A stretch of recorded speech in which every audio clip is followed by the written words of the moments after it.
Hello guys! Welcome sa last part sa ato lesson on unsaon pag-solve sa quadratic equation gamit ang extracting square roots. Now, karon isa na lang ka example lang ato hisgutan. Mao ni ang 2 times z plus 4 square equals 18. Again, sa ato step number 1, dapat ang mabilin sa left side sa ato equation kay kadto na ay square na lang. Okay. Ang ato equation kay 2 times d plus 4 square equals 18. Na-plaster na ba ni? Wala pa. Hinga naman, na ay 2 diri. Unsa nato pagkuhaan ni? How do we get rid of these 2 here? Saan nato ni siya para matanggal? Okay. Ato siyang i-divide. Kay di ba 2 maning diri? So, mapoy atong i-divide sa 2 diri.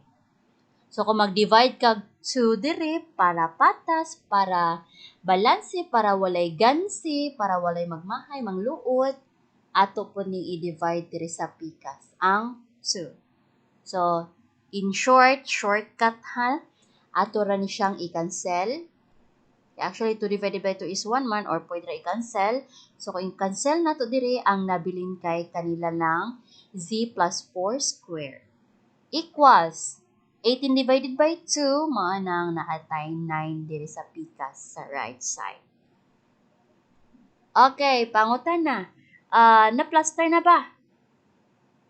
Okay, tapos na ba ta sa step 1? Tapos na. Although, kaning z plus 4, duha ni sa lakabuok, sa ngalan niya na sulot sila sa parenthesis, consider sila isa na lang, kanya naka-square, so wala na tay problema. Adto na ta sa step number 2, which is mag-extract ta ng square root. Unsaon pa gani nato pag-extract ng square root? Okay, butangan nato ang ato left side ng radical sign or square root ug ang ato right side ng square root. Okay, shortcut. Ato na lang ni i-cancel. Ang nabili na lang nato diri kay ang z plus 4. Ang square root of 9 nato kay positive or negative 3. Ato sa ni-simplify. Kuhaan nato ang value ng z. Okay. So, una, para mabilin diri si z, sa left side ato siyang ibilin. Kaning si positive 4 ato transpose dito sa negative 4. So, z nabilin, unya equals, gisulatan ning positive negative 3 diri. Unya, gikan sa positive 4, kung ato i-transpose, mahimo na siyang negative 4. Karon, ato ning bulagon. Ang isa sa ila kay positive, ang isa kay negative. Okay, so datay z equals positive 3, gikopya ang minus, gikopya ang 4. Unya, ang isa pod, sa negative 3, gikopya ang negative, ang minus, unya gikopya ang 4. Okay. Kung ato ni simplify, 3 minus 4, negative 1 na lang. Anong negative 1 naman lang? Okay, kaya ato siyang i-minus. O, nganong i-minus man, tanawa, unsay sign diri ni 3? Positive. Unsay sign ni 4 diri? Bali, mao na ni ang negative. Pareho ba silang sign? Dili. Okay, dili sila parehog sign. So, kung dili sila parehog sign, atong i-subtract. So, 4 minus 3, 1. Pero nganong negative man? Okay, kiningon diri, kopyahon daw nato ang sign sa dako nga number. Asay mas dako, 3 or 4? Okay, 4, di ba? Unsay sign ni 4? Negative. Mo na nga ato diri answer, negative 1. Okay, diri ta. Negative 3 minus 4 kay negative 7. Nganong negative 7 man? Kay nag-plus kita. Nganong nga to gi-plus? Kay pareho sila sign. Unsay sign ni 3? Negative. Unsay sign ni 4? Mahulog nga kaning negative. Pareho ba silang sign? Dili. Pareho silang sign. So, kung pareho silang sign, atong i-add. Gi-plus nato, 3 plus 4, 7. Unya, nganong negative man? Kay ato manggikopya ang pareho nila nga sign. Since pareho man silang sign, wa kay laing pilian manang atay negative 7. So, ang ato ko na roots kay kaning negative 1 o negative 7. Pero, ato ning i-check kung tama ba yun. Okay, ang isa negative 1 again, ang isa negative 7, magsugod ta sa negative 1. Kaya ang original equation nato kay 2z plus 4 squared equals 18 ato rang gikopya. Asa man diri dapit ang variable? Kaning z. So ato rang gikopya si 2, gikopya ang parentheses, si z gipulihan na nato og negative 1. Kopya ang plus, kopya ang 4, ang parentheses, ang square, ang equals, ang 18. So karon sa PEMDAS, unahan man daw nato ang nasa parentheses, mo man ang nasa parentheses, negative 1 plus 4 pila? 3. Gigamit nato ang ato rule nga kung dili magkapareho ang sign ato yung minus niya kopyahon ang sign sa dako nga number. Okay. Pareho ba silang sign o dili? Dili kay kani negative ang kani positive. So ato siya gi-minus 4 minus 1 kay 3. Pero nganong positive 1 man? Nganong positive 3 man?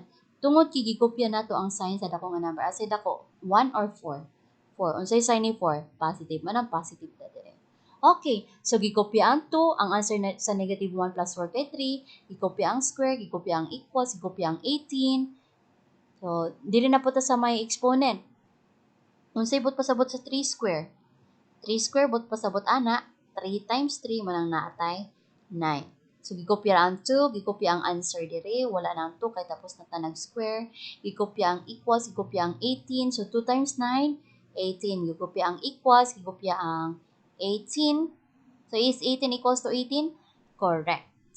Dirita sa kung ang value sa z kuno kay negative 7. Okay, again, mao na yung ato original equation. Asa pang variable? Kaning diri nga part. So, diha ra nato nga part pulihan. So, kopyahon si 2, kopyahon si parenthesis. Si z nahimo na ng negative 7, gigopya ang plus, gigopya ang 4, gigopya ang parenthesis, gigopya ang 2, gigopya ang equals, gigopya ang 18. So, unahan nato sa parenthesis. Negative 7 plus 4, ngano negative 3 man? Kay atong gi-minus. Ngano atong man gi-minus? Kay dili man sila parehong sign. Unsay sign ni 7? Negative. Unsay sign ni 4? Positive. Manang ato siya gi-minus. 7 minus 4, 3. Pero ngano negative man? Kay gikopya nato ang sign sa dako nga number. Asay mas dako? 7 or 4? 7. Unsay sign ni 7? Negative. Manang negative ang ato answer dire. Next, pagkaman sa parenthesis kay ang exponent, pero addition na ato sa gikopya si 2, ang answer dire kay negative 3, wala na yung square, ana pa yung square kay wala pa tanaw man, kopya ang equals, kopya ang 18. So negative 3 square bot pasabot ana kay negative 3 times negative 3 manang natay 9. So kopya ang 2, 9 na lang dire, wala na 2 kay gikuha naman nato ang square, gikopya ang equals, gikopya ang 18. 2 times 9 pila? 18. Is 18 equals to 18?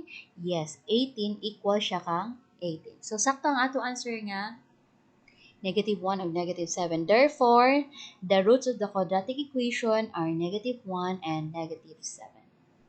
Okay, daghan salamat guys. Tapos na gyud ta sa atong lesson 7 from part 1 to part 5.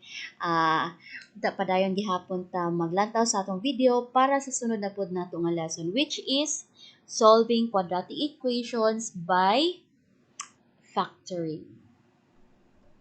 Kung magbinisaya ta, magkasinabot ta. Daghang salamat.